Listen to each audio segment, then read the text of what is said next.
बल्तिस्तान में सरफरंगा jeep dessert rally का बहुत ज़्यादा चर्चे हैं। सरफरंगा के बारे में बहुत से लोगों को कुछ मालूमात तो हैं, लेकिन इसकी बेसिक मालूमात किसी को भी नहीं पता। सरफर बेसिकली कहते हैं एक नए वजूद में आने वाली चीज या इलाके को। रंगा एक सहरा को कहते हैं। मकामी लोगों से जब हमने बात की तो पता चला कि दरिया के कटाव के बाद, बहुत साल पहले दरिया के कटाव के बाद एक नया सहरा वजूद में आया था, जिसको सरफा रंगा के नाम से जाना जाता है। इस सहरा का नाम सरफरंगा नहीं है। आप लोग हैरान होंगे कि ये कैसी बात है। हकीकत ये है कि इस सहरा का नाम कुछ और है।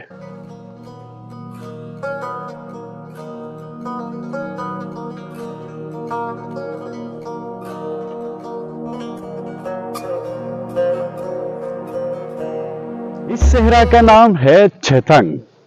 छेथंग मकामी जबान का लफ्ज है। छे कहते हैं एक खास किस्म का पौधा है जो इस सहरा में पाया जाता है। थंग के मानी है सहरा। इस सहरा को सरफरंगा इसलिए कहा जाता है क्योंकि करीबी जो आबादी है उसका नाम, उस गांव का नाम सरफरंगा है। सरफरंगा इस वक्त पूरे वर्ल्ड में कोल्ड डिजर्ट के नाम से मशहूर है। ये बहुत ही मुनफरिद किस्म का सहरा है जो सर्दी की वजह से और अपनी सर्द तासीर की वजह से पूरी दुनिया में मशहूर है। सर्द सहरा, मुनफरिद गांव, मेहमान नवाज लोग,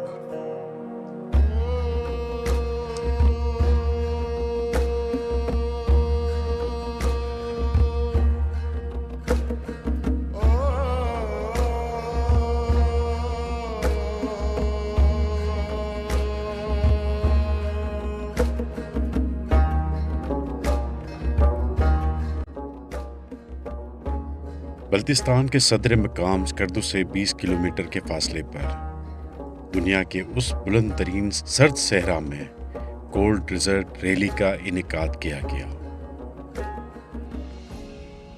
जिसमें 100 के करीब रेसर्स ने हिस्सा लिया। जीप रैली का ट्रैक तकरीबन 80 किलोमीटर पर मुहित है।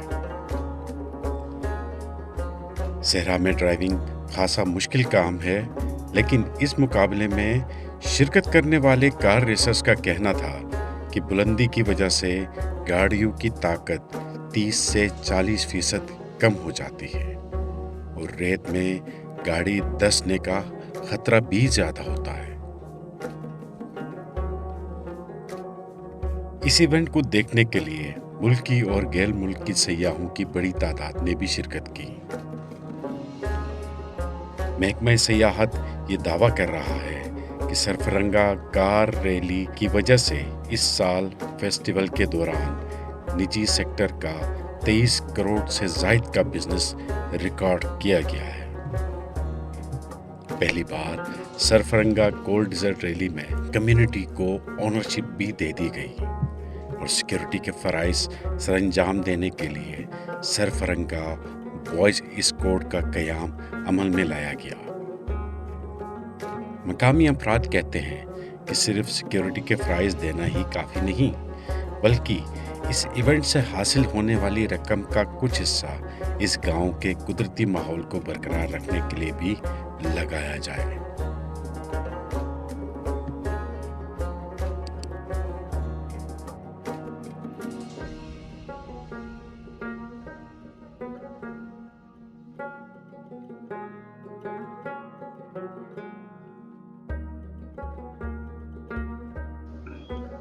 सरफरंगा कोल्ड डिजर्ट रैली और इस इवेंट के हवाले से आपने तो मालूमात हासिल कर ली और डिफरेंट चैनल्स और डिफरेंट सोशल मीडिया के ज़रिए भी इस हवाले से बताया भी जाता है। लेकिन एक चीज़ जो सबसे इम्पॉर्टेंट है और आजकल जिसको हम फेस भी कर रहे हैं और पूरी दुनिया फेस कर रही है, उसकी तरफ सोचना या उस बारे में सोचना बहुत ज़्यादा ज़रूरी है। सरफरंगा का जो इलाका है, यहाँ पहले बिल्कुल नेचुरल इन्वायरमेंट था। अब चूंकि बहुत सारे गाड़ियाँ जो हैं, ट्रांसपोर्ट प्लस गाड़ियाँ इस इवेंट की वजह से यहाँ आ तो रही हैं, इसकी वजह से यहाँ क्लाइमेट का एक मसला बन सकता है इन फ्यूचर। चूंकि पहले कार्बन का यहाँ कोई ऐसा वो नहीं था, कार्बन यहाँ पे मौजूद नहीं था, और सेकेंडली यहाँ पे जो सबसे इम्पोर्टेंट जो चीज़ थी वो नेचुरल इन्वायरमेंट था। बहुत कम ही लोग यहाँ का रुख करते थे। अब चूँकि बहुत सारे लोग आ रहे हैं, उसके साथ साथ गाड़ियाँ भी आ रही हैं, तो उन गाड़ियों का इस्तेमाल, उनका धुआं, कार्बन जो इस्तेमाल होगा वहाँ पे, उससे यहाँ के क्लाइमेट पे बड़ा असर पड़ सकता है। इस बारे में सोचना भी ज़रूरी है। कुछ सजेशंस जो हमने बेसिक जो सजेशंस थी वो लोगों से मालूमात ली, उन्होंने मशवरे भी दिए। तो वो ये था कि अगर इस सहरा के अतराफ में जहाँ जहाँ पानी मैसर हो सकता है वहाँ पे अगर दरख्त लगाए जाएं तो यहाँ के क्लाइमेट पे काफ़ी मस्बत असर पड़ सकता है। उसके साथ साथ लोगों ने ये भी मशवरा भी दिया कि जहाँ गैर आबाद ज़मीन है जो आबाद हो सकती है उसको आबादकारी करें, तो यहाँ के क्लाइमेट पे बड़ा मस्बत एक असर पड़ सकता है। यहाँ के लोगों की ज़िंदगी के हवाले से और यहाँ के लोगों का जो लिविंग स्टैंडर्ड है, जो नेचुरल है बिल्कुल, उसको बचाने के लिए कुछ इक़दाम करने बहुत ज़रूरी हैं। हमने टूरिज़्म के हवाले से ये इवेंट हमने इनेकाद किया इस इवेंट का, और साथ साथ लोगों ने इसको प्रमोट भी किया, जो कि बहुत अच्छी बात है और होना भी चाहिए। उसके साथ साथ क्लाइमेट के हवाले से भी सोचना और उसके बारे में कुछ करना वो ज़्यादा ज़रूरी है। अतराफ में बहुत सारी ऐसी चीज़ें हैं जहाँ पे इंसान काम कर सकता है, हुकूमत काम कर सकती है, इदारे काम कर सकते हैं। इसी तरह और भी ऐसी चीज़ें हैं, क्लाइमेट के हवाले से जितने भी रिसर्चर्स हैं या जितने भी एक्सपर्ट्स हैं, उनसे इस हवाले से मशवरे लिए जा सकते हैं और उनसे भी इस पर काम करने के लिए रिक्वेस्ट की जा सकती है। तो एक सजेशन ये भी है कि इनिशियली अतराफ में जहाँ मुमकिन हो सके वहाँ पे दरख्त लगाएं, ताकि यहाँ का इन्वायरमेंट जो है वो मज़े का रहे और हमारा ये खूबसूरत इलाका इसी तरह शाद आबाद रहे।